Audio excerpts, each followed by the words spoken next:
미리 아까 말씀드린 대로 인터넷 연대회의에 우수 국감원으로 선정되신 것 축하를 드리고, 인터넷 연대회의는 한국신문협회와는 별도로 이 연대회의 소속 언론사는 특정 사안에 대하여 공동 취재, 공동 게재 시스템을 움직이고 있습니다.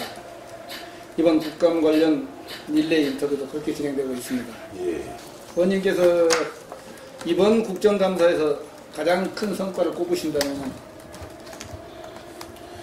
정부의 자료 제출 미흡, 거부하거나 내더라도 아주 부실한 경우들이 여전히 반복이 되고 있고, 또 이 증인을 채택하는 과정에서 또 각 당 간에 이렇게 이제 합의를 해가는 과정에서 또 이 증인 채택에 또 인색한 그 정당들, 이런 문제 때문에 국정감사가 근본적으로 충실하게 이렇게 진행이 되지 못하는 그런 아쉬움이 계속되었었다, 이렇게 말씀을 드리고, 특히 뭐 우리 교문위 같은 데는 전통적으로 서로들 여야 간의 그 대립과 갈등이 심해서 항상 타행을 거듭하기 일쑤였는데, 다행히 금년도 국정감사에 있어서는 그런 어떤 심각한 그런 대립이나 갈등, 또 그에 따른 파행이 없이 어쨌든 순조롭게 진행이 됐다, 이런 점은 성과라고 볼 수가 있겠습니다.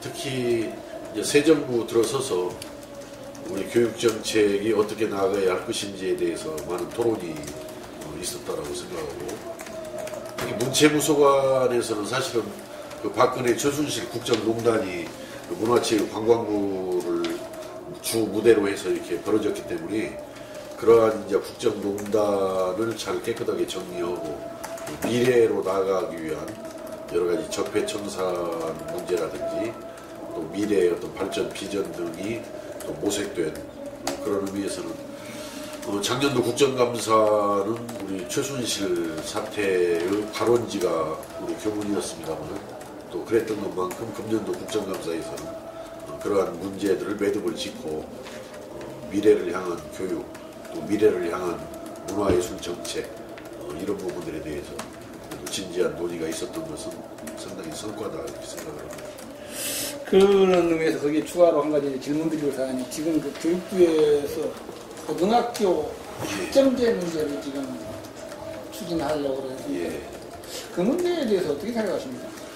저는 뭐 이제 우리 아무래도 지금 그 학교 교육, 초, 중등 교육 정상화를 위해서 여러 가지 그런 변화를 좀 구하는 걸로 보기 때문에 아직 뭐 그런 방침이 이제 내부적으로 확정이 됐다라고 들었습니다만, 앞으로 여러 국민들의 의견도 충분히 듣고, 또 전문가라든지 또 관계자, 이해관계자들의 의견을 들어서 또 예상되는 부작용이나 문제가 있을 수 있거든요. 그런 것들에 대해서 충분히 보완책을 마련해서 최종 확정하고 또 시행해 나가는 것이 좋겠다, 이런 생각이고, 또 그래서 너무 또 실적에만 급급해가지고 이걸 서둘러 시행하지 말고, 아마 제가 듣기로는 2022년 목표로 이렇게 들었습니다만, 시범학교 내년부터 시작하고, 그래서 너무 막 그 조기에 막 그 성과를 내야 되겠다, 막 서두르기만 하지 마시고 충분히 2022년이면 아직도 5년 정도 시간이 있기 때문에 충분히 시범 실시해보고 또 예상되는 문제점에 대한 보완 대책들을 충실히 강구해서 잘 시행해 나갔으면 좋겠습니다. 우리 질문사항에 해학부원님도 가까운 동네 얘기가 나왔습니다. 서남대 폐경 문제 있잖아요. 거기에 대해서 한 말씀 하시죠. 어떻든 그 유령 사업을 하면서 그런 횡령이라든지 그런 배임, 이런 것들로 인해서 결과적으로 그 학생들과 학부모들한테 엄청난 피해를 주는 일이죠, 사학이. 그래서 지금 서남대 경우도 아마 횡령액이 334억으로 굉장히 상당히 큰 액수입니다, 그 문제가. 지금 그걸 해놓고 지금 횡령액을 지금 변제를 못한단 말이죠, 저님 이사장이. 그래서 지금 폐교 위기에 지금 내몰려 있는데. 한남대가 산 거 아니에요? 아니. 안 샀어요? 지금 어디 지금 교육부 입장에서는 그 학교 경영권을 갖기 위해서는 전임 이사장이 횡령은 334억을 기본적으로 내놓고 또 학교를 정상화하고 발전시킬 수 있는 그런 대책을 세워서 내놓으라고 그러는데 쉬운 말로 아니 쉽게 그 334억을 내놓기가 쉬운 일 아니잖아요. 네, 또 이걸 내놓으면은 100% 완전한 경영권을 갖기를 원하는데 그렇겠죠. 또 교육부 입장에서는 또 기존의 관행이나 기존의 판례 또 이런 것 등에 의해서 100% 경영권을 또 보장해 주기가 또 쉽지 않다라는 이런 부분이 있어서 그 334억이라는 기본적으로 내놓아야 할 돈도 또 돈이고 또 그걸 내놓고 어떤 발전 기금 같은 것을 더 추가로 한다 하더라도 또 100% 경영권 보장이 그 교육부에서 담보 보장할 수 없다 이렇게 되다 보니까 그걸 누구 새로운 인수자 재정 기여자를 찾기도 사실은 쉽지 않은 상태입니다. 해결 방안이 아직은 그럼 안 보이네요. 현재는 지금 폐교 절차가 진행 중에 있습니다. 폐교 폐교 절차가 현재 진행 중에 있기 때문에 의대 때문에. 네, 그렇습니다. 아마 의대 욕심을 나서 좀 몇 군데에서 지금 현재도 뭐 그런 뜻을 아까 보이고 있는데 과연 그 334억 원 이상의 그런 돈을 내놓아야 되고 또 내놓는다 하더라도 또 교육부 입장에서는 그 사람 내놓는 사람이 100% 경영권을 행사할 수 있도록 만들어줘야 되는데 그 만들어주는 부분이 교육부가 책임지기가 쉽지 않다라는 그런 지금 상태이기 때문에 그 문제도 그렇고 요번에 그 이제 가장 중요한 엊그제 그 수능이 끝났는데 이번 수능도 상당히 그 기존 수능에 비해서 좀 어려웠다 그래가지고 수능의 그 일관성 문제가 할 때마다 제기되는데 이 문제는 어떻게 하시면 좋겠습니까? 수능 일관성 문제. 지금 그 정부에서는 뭐 수능을 절대평가로 바꾸어서 학생부 종합전형을 더 확대하는 쪽으로 가려다가 일단 보류했죠. 금년에 결정하려다가 보류를 했는데 그 학생부 종합전형이라는 것이 쉽게 지금 별명이 뭘 넣고 있냐면은 이게 학부모 전형이고 금수저 전형이다라는 또 이야기를 듣고 있잖아요. 현대판 음서제. 그 학생부의 어떤 그 공정성, 투명성 이런 부분들이 확보되기 전까지 섣불리 수능을 거의 폐지하거나 무력화시키고 학생부 종합전형으로 나가는 것은 또 다른 문제가 상당히 있습니다. 그래서 어떤 이 수능이 가지고 있는 아까 말씀하신 그런 사항들 그 어떤 뭐 어려웠다 쉬웠다라고 했다가 어떨 때는 또 쉬울 때는 변별력이 없어서 문제다 여러 가지 수능이 안고 있는 여러 가지 문제점 등을 보완해 나가는데 좀 더 주력을 해야지 그렇다고 해서 수능을 그냥 폐지하고 학생부 종합전형으로 전환한다 하는 것은 또 학생부 종합전형이 갖는 문제들이 있기 때문에 그렇게 섣부르게 갈 일은 아니라고 생각합니다. 이번 국정감사에서 의원님께서 주도적으로 관심을 가졌던 내용은 어떤 것입니까? 저는 이번 국정감사에서는 문체부가 작년에 박근혜 최순실 국정농단의 주 부대였기 때문에 그런 문제들을 말끔하게 정리하고 미래로 나아갈 수 있는 그런 어떤 토대 그런 것을 구축하는데 좀 정부가 진력을 다해야 되는 거 아니냐 해서 그 점에 대해서 항상 관심을 가졌고 저는 이번에 그 교육부 소관으로는 고등교육의 정상화, 고등교육 발전이 대한민국 미래 발전을 위해서는 필요하지 않느냐. 근데 지금 고등교육이 지금 부딪히고 있는 여러 가지 문제들이 있는데 첫째는 뭐냐면은 그 구조조정을 위한 평가가 다른 평가들과 맞물려 가지고 아주 그 대학들이 그 평가 노이로제에 걸려 있습니다. 평가에 아주 신음을 하고 있습니다. 그래서 지금 2주기 구조개혁을 지금 이제 앞두고 있는데 1주기 구조개혁은 이제 마무리가 됐고 그 2주기 구조개혁은 그 대학이 그렇게 어떤 평가 노이로제, 평가에 신음하지 않도록 뭔가 이 대학의 자유를 존중하면서도 그 현장이 존중받으면서 스무스하게 구조조정이 이루어질 수 있는 방향으로 가야 되는 거 아니냐.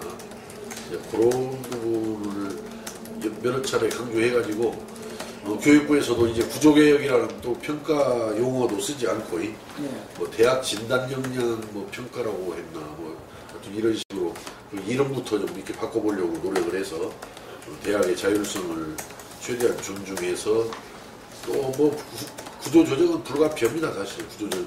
왜냐하면 학령 인구가 지속적으로 지금 감소를 하고 있기 때문에 지금 고등학교 졸업 학생들보다도 그 대학교 정원이 훨씬 많은 정도이죠. 네, 그렇죠. 역적이 그래서 그런 구조조정은 불가피하지만은 그 구조조정이 대학을 지나치게 힘들게 만들고 대학을 아주 그 평가 노이로제에 걸리게 하는 것은 맞지 않다. 이런 걸 강조해서 정부에서도 그걸 긍정적으로 받아들여서 좀 이주기 때는 좀 보다 좀 더 자율성이 보장되면서도 대학이 평가로 인한 부담에서 벗어날 수 있도록 이렇게 지금 고민을 지금 그렇게 방침을 정하고 고민을 하고 있고 또 하나는 참 그렇습니다. 이게 대학이라는 데가 일반 대학보다는 전문 대학을 좀 더 늘리고 키워야 돼요. 그러니까 전문성 있는 구조조정을 한다라고 그래가지고 모든 대학이 다 줄이기만 할 게 아니라 줄일 건 줄이더라도 늘릴 건 늘려나가는 것이 저는 제대로 된 구조조정이다 이렇게 생각을 하기 때문에 일반 대학은 좀 줄인다 하더라도 전문 대학은 더 늘려나가야 돼요. 우리나라가. 그 다음에 또 일반 대학의 경우에 있어서도 국공립대학은 현재를 유지하거나 오히려 더 늘려나가면서 사립대학의 경우를 더 줄여나간다, 대폭 더 줄여나간다라든지 지금 우리나라처럼 사립대학의 비중이 높은 나라가 세계적으로 없습니다. 우리나라가 전체 대학에서 그 사립대학이 차지하는 비중이 거의 80%를 넘는 정도로 아마 이렇게 가고 있기 때문에 그 고등교육, 이제 대학교육을 고등교육이라고 하죠. 고등교육에 대한 국가의 책임을 확대하기 위해서라도 사립대학은 더 대폭 줄여나가고 국공립대학을 더 현재를 최소한 유지하거나 아니면 더 늘려나가는 방향으로 이렇게 가는 것이 저는 고등교육 개혁의 큰 방향이라고 생각을 하고 또 하나는 이 고등교육이 지금 반값 등록금 제도가 도입된 이후에 그 재정 압박 때문에 굉장히 어려움을 호소하고 있고 학교 교육의 질이 많이 떨어지는 우려를 지금 겪고 있습니다. 떨어지고 있는데 뭔가 그래서 내가 볼 때는 아까 같이 국공립대학의 비중을 더 높여나가면서 거기에 대해서 국가의 어떤 재정 투자, 재정 지원을 좀 확대해서 고등교육이 제대로 살아날 수 있도록 노력해 나가는 것이 우리 고등교육 발전 방향 중에 중요한 과제다 이렇게 생각을 합니다. 국정감사 상임위 관련 질문 마지막 질문인데요. 상임위에서 이번에 성과를 내시거나 의원님이 자랑하고 싶은 거 한 말씀 하십시오. 통상적으로 위원장이 성과 내거나 자랑할 거 별로 없어요. 위원장이라는 넷플릭스 심판 위원장이라는 것은 아까 같이 파행이 일어나지 않게 각 위원들이 국정감사 잘 할 수 있도록 그걸 갖다가 잘 이렇게 유도하고 이렇게 이끌어주는 그런 역할을 하는 것이 위원장인데 저는 이제 제가 그래도 위원장석에서 가끔 그 질의를 할 때도 있는데 앞으로 그 고등교육의 바람직한 발전 방향에 대해서 그 의견을 제시했고 특히 그 대학교 구조 조정에 대해서는 그 제 지적대로 제가 요구한 대로 진전된 모습을 이끌어냈습니다. 그래서 그런 점이 이제 보람이라면 좀 보람이죠. 네, 지금까지는 의정활동에 관한 내용이었고 시간이 짧은 관계로 당내 문제 질문인데 딱 하나씩 지금 그 안철수 대표님과 당 진로를 놓고 첨예하게 지금 대립 중이신데 앞으로 국민의당 진로를 의원님은 어떻게 보십니까? 지금 이제 안철수 대표가 대선 패배 이후에 참 억지스럽게 당대표로 복귀를 했다는 거죠. 그래서 당을 살리겠다고 나왔는데 당의 지지율이 오히려 답보 상태에 오히려 더 떨어지는 상황을 맞으니까 뭔가 그 지지율을 끌어올리기 위해서 지금 현재 바른정당과 통합을 추진하겠다. 여론조사를 해보니까 국민의당과 바른정당을 통합하면 지지율이 2등으로 나온다 이렇게 매달려가지고 그 지금 바른정당과 그 통합을 추진하는데 저는 그 지지율을 끌어올리기 위해서 바른정당과 통합하겠다라는 그런 정치공학적인 그런 접근, 이것은 굉장히 한심하고 아니한 접근이라고 생각이 들어요. 점수가 안 나오면 공부를 열심히 할 생각을 해야지 학교를 전학 가겠다라고 하는 게 나는 똑같다고 생각합니다. 성적이 안 좋고 점수가 안 나오면 공부를 어떻게 하면 공부를 열심히 해서 점수를 높이고 성적을 높일까 이 생각을 해야지, 점수 안 나오니까 이 학교 전학 가겠다? 그건 정말 좀 너무 아니하고 방향을 잘못 잡은 것이기 때문에 지금 현재 우리 국민들이 지금 먹고 사는 문제 때문에 굉장히들 지금 힘들고 고통을 겪고 있지 않습니까? 그럼 어떻게 하면 이 경기 부진을 탈피해서 또 경제를 살려내서 일자리를 만들고 국민들이 먹고 사는 문제를 해결할 수 있을 것인가, 이런 부분에 고민을 해서 좋은 정책을 발굴해서 정책을 제시한다라든지, 지금 뭐 포항에 엊그제도 큰 지진이 와서 수능을 일주일 연기하기까지도 했지만 뭐 그 2014년에는 세월호 참사라는 엄청난 안전 문제도 터졌고, 이거 어떻게 보면 우리 대한민국 국민들이 안전한 나라에서 생업에 안정적으로 종사를 하면서 잘 살아가게 할 것이냐, 이런 고민들을 해서 거기에 맞는 어떤 정책이나 이런 것들을 발굴해서 제시하면서 국민들 관심을 불러일으키고 감동을 불러일으켜서 지지율을 올리는 방향으로 이렇게 노력을 해갈 생각을 해야지, 무슨 정치공학적으로 뭐 합쳐가지고 지지율을 끌어올리겠다, 이것은 저는 잘못된 선택이고 또 아니한 그런 접근이라고 생각이 들고, 두 번째 저는 그 방향이 잘못되었다고 생각합니다. 뭐 연대를 하고 통합을 하려면 좀 민주당 쪽으로 연대를 하든지 통합을 하려고 생각을 해야지, 저는 물론 민주당과 통합하는 것도 저는 반대를 하는 사람입니다만, 왜 하필이면은 그 YS의 신3당 합당이 연상되는 바른정당, 한국당, 자유한국당까지를 연상시킬 수 있는 이런 방향으로 그 어떤 연대 통합의 길을 잡느냐, 저는 이건 그 연대나 통합을 서두르는 것 자체도 잘못됐다고 생각하지만 연대 통합의 방향도 저는 잘못 설정됐기 때문에 그건 잘못 가고 있는 것이다, 동의할 수가 없다. 동의할 수 없고 잘못 가고 있는 것까지는 좋습니다. 그런데 만약에 그럼에도 불구하고 안 대표가 계속 지금 현재의 길을 계속 갈 경우는 어떻게 되겠습니까? 못 갈 겁니다. 그리고 아마 저지시키고 그 통합 우리가 막으면은 아마 그 길 갈 수 없을 겁니다. 못 가게 할 자신은 있으십니까? 그러면 뭐하니? 예. 국회의원 다수가 반대를 하고 있는데 그 국회의원 다수를 무릅쓰고 통합을 시킬 수 있겠어요? 저는 현실적으로 그 불가능한 일이라고 생각하고요. 우리가 동의하지 않기 때문에 불가능한 일이고, 지금 현재 그러면 결국은 본인이 그것이 불가능하고 무산이 되면은 결국은 그 추진했던 안철수 대표 등 많은 사람들이 결국 상처를 입는지라. 그렇죠. 그러니까 그 상처를 입지 않도록 지금이라도 중단하고 이 국민의당은 작지만은 단단한 당으로 갈 수 있도록 내부 소통을 더 활발하게 펼쳐가도록 노력하면서, 국민의당이 분명하게 이 국회 또 국정에 있어서 주도권, 결정권을 행사하도록 노력해 나가는 것이 필요한 일이지. 지난번에 김희수 헌법재판소장 문제, 김명수 대법원장 문제 때 국민의당이 나는 명확하게 나왔어야 한다고 생각해요. 무슨 뭐 당론을 정하지 않고 자율투표에다 맡기겠다, 이것은 국민의당이 저는 잘못 취한 선택이라고 생각이 들고, 찬성이면 찬성, 반대면 반대를 미리 정해가지고 그 투표 오기 전날 다 예고해주면서 찬성해야 할 것 같으면 미리 예고해줘가지고 40명이 다 찬성해주고, 만약에 반대를 해야 되겠다라고 결론을 끌어냈다면 40명이 무수 없이 다 반대를 다 해서 부결을 시키고 이렇게 가는 게 저는 국민의당이 올바른 길이지, 그렇게 애매모호하게 마치 뭐 자유를 존중하는 것처럼 뭐 자유를 맡기겠다, 이건 저는 비겁한 행태였다고 생각합니다. 국민의당이 분명히 40석이지만은 작지만은 40명이 함께 움직이면은 국회에서 결정권, 국정에서 결정권을 행사할 수 있는 것이거든요.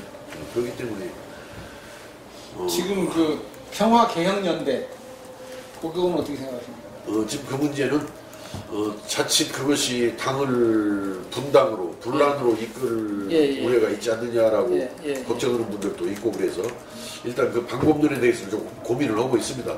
어떻든 평화개혁연대를 만들어서 그 안철수 대표의 잘못된 그 통합 추진을 저지하려는 그래서 결과적으로 당이 분당되는 사태를 막기 위해서 부상을 추진을 한 것인데 또 거기에 대해서 또 이게 뭐 분당으로 가는 길 아니냐라고 바라보는 우려들이 있기 때문에 그건 조금 여러 가지 어떤 방법으로 할 것인지 조금 더 고민을 하고 있습니다. 네.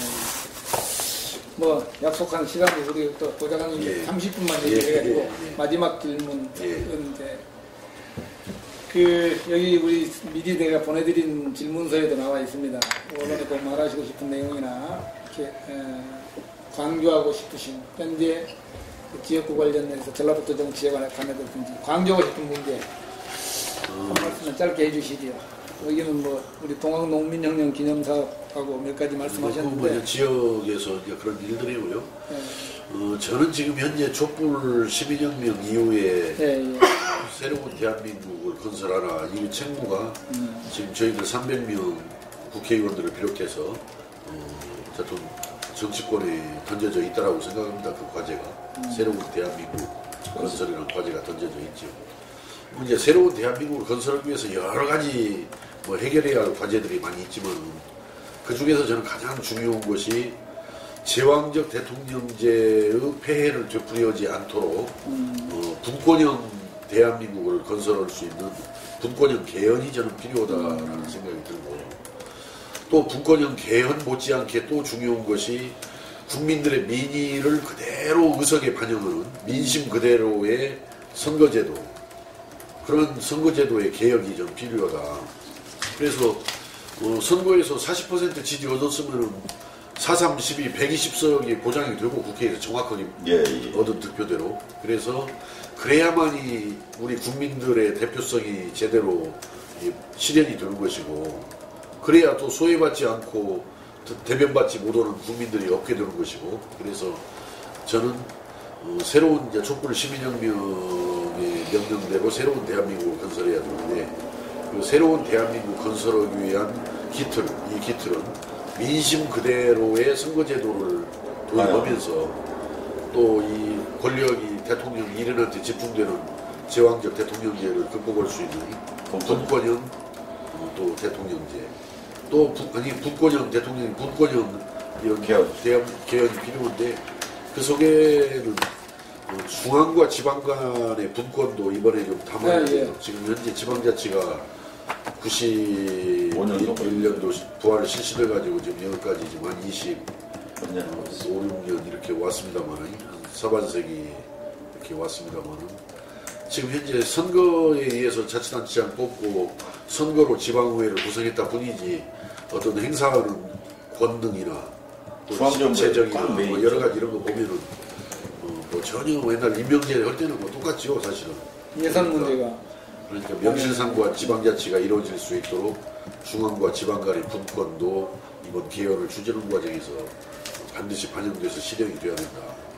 지금 그 분권형 대통령제는 여러 뭐 거의 상당히 그 컨센서스가 이루어진 것 같은데 지금 말씀하신 그 정당 득표 형태의 그 의석 분배 문제는 독일형 비례대표 같은 경우 지금 자유한국당이나 이 민주당은 대단히 강하게 반대하고 있지 않습니까? 지금도 소선거제를 논의하고 있지 않습니까? 자유한국당이 아직 뭐 명백하게 자기들 의견을 이야기를 하지 않았습니다만 뭐 그렇게 선거법 개정에 그렇게 뭐 적극성은 없는 것 같고 그래요? 그러나 뭐 민주당은 뭐 그런 대로 지금 저희들하고 대화하면서 선거제도 개편을 한번 추진해보자 이제 뭐 그렇게 나오고 있기 때문에 이제 자유한국당을 잘 설득해야 하는데 근데 자유한국당도 분권형 개헌은 분권형 개헌을 지지하는 것도 제가 알고 있는데 그러니까 비례대표 분권형 개헌을 자유한국당이 원하면은 그걸 추진해 나가면서 빠타로 연동형 비례대표제는 많이 싫어하는 것 같던데. 그러니까 이제 그런 것을 뭐 자기들이 다 좋은 것만 다 줄 수는 없는 거 아니에요 정당이라는 게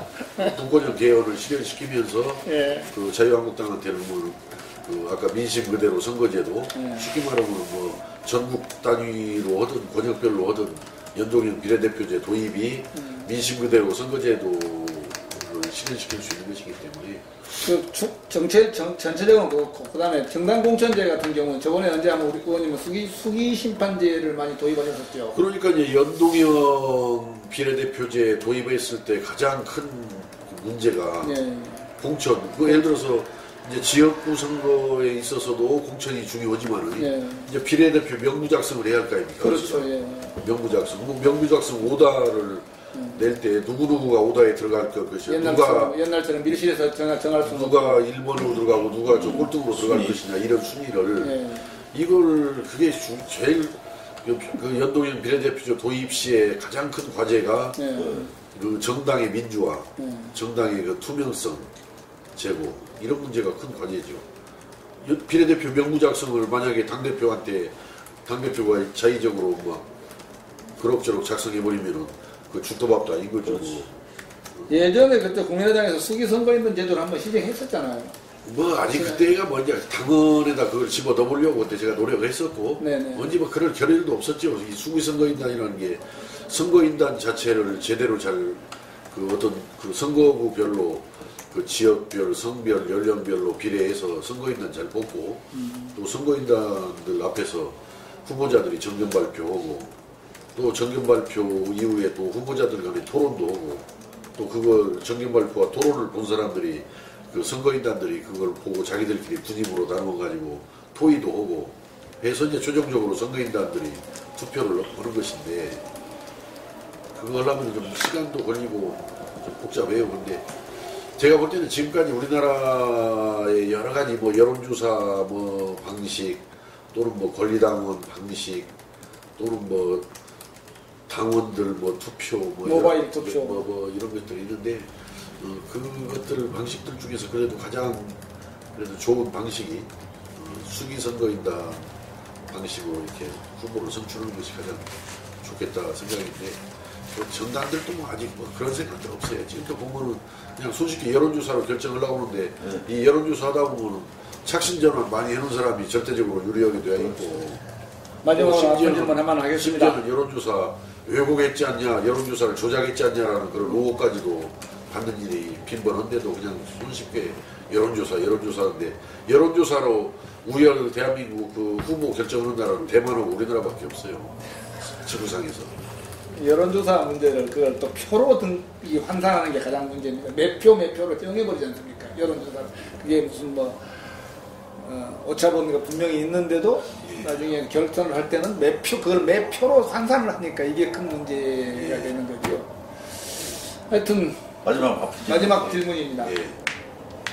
요즘 세간에는 뭐 오차 범위로 얘기하면은 국민의당은 지지율이 없는 정당이다라는 얘기가 나옵니다. 4.5%가 나와가지고 정당의 개념이 없죠. 예, 오차 범위로 하면은 뭐 플러스 마이너스 3.0% 하니까 1.5%가 지지가 이게 지지냐? 독도가 일본 땅이라고 지금 해도 3% 이상 지지가 나오는데 이 문제를 가지고 내년 지방선거가 이제 한 18개월 정도 남았는데 어떻게 했으면 좋겠습니까? 국민의당. 이게 지금이라도 그런 잘못된